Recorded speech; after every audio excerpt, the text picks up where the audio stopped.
Yo, what's up guys? Kaz here from Performance Capital. And today we're going to talk a little bit about mental strength, okay? Trying to build the strength of your mind. So when it comes to mental strength, there's a few words that fall underneath that category. Words like resilience, self-motivation, confidence, and even opportunity.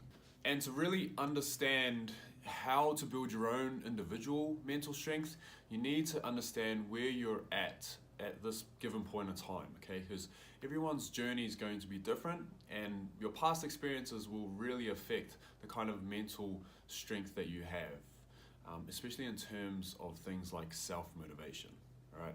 So firstly, we're going to discuss resilience, okay? And what resilience really is and how it fits into your own personal journey, okay?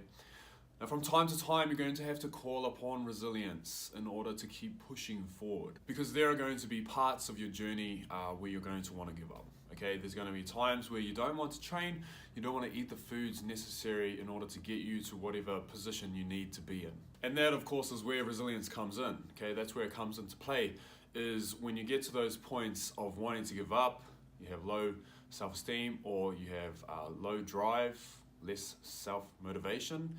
Then these are the points where you need to be aware, okay, and identify where you are in that space and time so that you can use resilience to push yourself forward, okay? So if we understand where we are, we know how much further we can push each time so that we have new limits, okay, for what we think we are capable of doing. The best example I like to use when it comes to building your resilience to help you build your mental strength is running. Okay, I think running is a really great tool to be able to understand in terms of distances or times, okay, because it becomes way more objective that way instead of just saying like, oh, I feel like I'm more mentally strong. So a way to see it happening in real time is to gauge the distances you're running now or jogging or walking now, and then seeing how much they change in the weeks to come. Because every time you go out running, usually I always set people up to go run a certain distance or run a certain distance within a certain time, and then we work on breaking that down or making that distance longer, okay?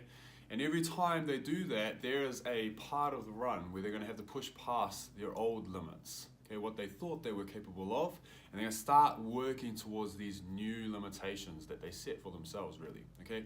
And this is exactly the same way that resilience will have to work for you, okay? It's finding whatever limit you had previously and then working just beyond that limit each time so that we push it out further and further. Just like running, okay? So when we set ourselves a distance to run, like a kilometer to run, okay? And then after we've started to reach that kilometer, then we just add another 50 to 100 meters, okay? Because in 10 weeks time, that 50 to 100 meters is going to end up being around another kilometer's distance, all right? And although it may take you a long time to build up to that distance, you still will get there, okay? So you're not going to be thinking about how long it's taken me to get there. You're just going to be thinking, look at what I'm able to achieve now, which over 10 weeks ago, I didn't even think was possible. So all those words that fall underneath the category of mental strength, like the ones we said, self-motivation, resilience, confidence, and opportunity, they can all be built over time, all right? So understanding how to build those things over time by using small steps and then slowly making them bigger each time is the same way that we approach building our own individual mental strength.